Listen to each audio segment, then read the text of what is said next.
In today's brief video, I want to answer a question that I get asked all the time as an ex-weed smoker, and that is, will I ever smoke weed again? And in order to answer this question, I want to walk you guys through my three-step thought process that I find myself going through every time I'm asking myself this question from time to time.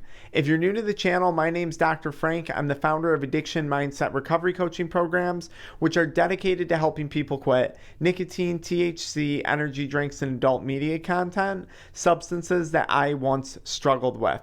For more free and paid resources, be sure to check out the video description and the pinned comment in this video. So the first question I find myself asking when I'm walking through this scenario in my head, will I ever smoke weed again, is why? So you want to pause and you want to ask yourself, why is it that I'm thinking about smoking weed again? Am I in a situation where I'm trying to use it to cope? Was there recently a tragedy that happened? A death, a breakup, the loss of a career, the loss of a job? Was it because I'm looking to have a good time with some friends? Perhaps you're out one night, everyone's out having a few drinks, some people are smoking weed, and you're thinking, would this enhance my fun? Would this enhance my social experience? Is it for celebratory reasons? Maybe you just got into a new relationship, or you just landed a new career. You just built your first home, whatever it is. And you're thinking, okay, it's time to celebrate. And I'm thinking weed would be a good way to enhance this experience. Or is it because I'm bored? Am I simply at a point in my life where I don't have a lot going on right now? And am I starting to consider the fact that smoking weed might some way, shape, or form enhance my quality of life right now? So that's the first question that goes through my head. I pause when I think about smoking weed and I ask myself, Frank, why? Why is it in this moment that you're considering smoking weed? And then what I do, let's say it's because of tragedy or for reasons involving coping, I'll say to myself, Frank, what are your other options? Is now a good time to maybe re-enlist yourself back into therapy? Because I get therapy too, right? Is now maybe a good time to go work out? Is now maybe a good time to go dive into one of your hobbies or do something that can distract you from maybe this sad situation going on? Is there another way that you can cope that's been effective in your recovery process that didn't involve smoking weed? If I'm having fun and I'm thinking about doing it for fun reasons, I just simply say to myself, well, is weed really going to enhance this situation that much? Or am I having fun because I'm with friends, I'm with family, and we're all just hanging out having a good time? And then I'd say to myself, realistically, if I feel that I need weed to enhance the situation that much more, chances are, in my case, it's not actually a fun thing to begin with. So I should probably leave because I'm probably wasting my time with that group of people or that event if I'm not actually enjoying myself. Now, if it's in reason for celebration, I'll say, is there another way I can celebrate? And is weed really going to be the reward that I think it is, which I'm going to talk about more in a minute. And lastly, if I'm bored, this is where I'll sit down and say, Frank, why is it that you're bored? Is there something else you should be working on or that you want to be working on? Are you at a point in life right now where you don't have that next goal set? And that's where I start to look into other options. So first thing, ask yourself, why is it that you're thinking about smoking weed again? Now, going on to the second thing here,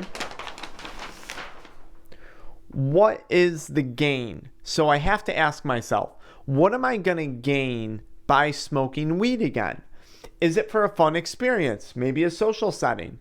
Is it an escape? Is weed going to allow me to escape from something? Is there a perceived health benefit? Do I feel that it's going to relieve stress or depression or anxiety? Is it for social reasons? Again, as I mentioned earlier. So I first I have to identify why it is I want to smoke weed again. And then I have to identify what the perceived gain of smoking weed is going to be. And it's really important that you do this step, even though it may sound counterproductive. Like, Frank, aren't you talking yourself into smoking by convincing yourself it's fun or it's an escape or there's some health benefits? Well, I would tell you, hold on, because you got to go to the third step. The third step is where I ask myself, what is the risk or potential loss at this point in my life right now if I were to smoke weed again? And the most obvious risk in my case is someone who's an ex-weed addict would be addiction. So what comes along with addiction? Well, there's feelings of guilt, sadness, anxiety, and thinking about that, well, geez, if I was thinking I was going to use it to cope, but I know this has always been an outcome in the past, maybe I shouldn't. Maybe coping isn't really a gain. Maybe it's not really the escape that I saw it as.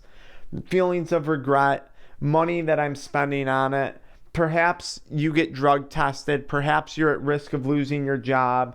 Perhaps addiction has created some family issues in your life. And perhaps if you smoke, it might rekindle those family issues. You know, you're a younger guy or girl and your mom doesn't want you smoking in the house, and this could lead to you getting kicked out. What about the health risks? I suffered from the first stage of CHS. What if those health concerns start to come back? What if I start to get sick again? Is that going to land me in the hospital? Is that going to land me in more doctor's visits? Is that going to cost me time? So I have to ask myself, what are the risks? Now, in my case, being 5 years out, and I want to explain this, I would have a job on the line. I would have a house on the line. I would have a wife on the line. And a lot of my hobbies would also be put on the line, potentially by smoking again. Now, here's the reality. Maybe I smoke and nothing happens. Maybe I get a few laughs in with my friends. I put the weed down and I don't pick it up again for another few years or another few months. And my life goes on perfectly fine. Because that does happen to some people. That's a real situation. But on the flip side of that, I ask myself, what if I don't smoke? What if I never smoke again? What if I don't smoke in this situation to cope or to celebrate or to have more fun? Life continues to go on as is. And to be entirely honest with you, right now, 5 years into my sobriety, looking at things from an outsider's point of view and from an inside point of view, I guess I should say, rather, why would I want to interrupt the positive momentum that I've built? For what reason? Why would I want to risk all those things? What if I never smoked again? Life continues to go on. It is what it is. It's simply a life without cannabis. And thus far, that life has been proven to be much, much better for me personally. Now, some people may say, well, Dr. Frank, so for me, it's an easy no. I don't intend on smoking again. Some people might say, Dr. Frank, I've quit, but my life hasn't improved. I didn't get a job. I didn't get a house. I'm not in a relationship. And my only thing I would tell you is, listen, this is your journey. Your journey is different from my journey. And maybe you'll go back to weed, maybe you won't. But this life that I've created is 5+ years in the making. So I would say don't sell yourself short. You know, I had 9 years of addiction. So I want to give myself minimally 9 years of sobriety and then compare the two side by side, because that's the only way I think it would be a fair comparison. Okay? So if you're going on right now and you're saying, Dr. Frank, you know, I don't have a lot on the line. I might as well go back to smoking. I don't have a lot to lose. I would tell you, keep building, keep pushing, keep going.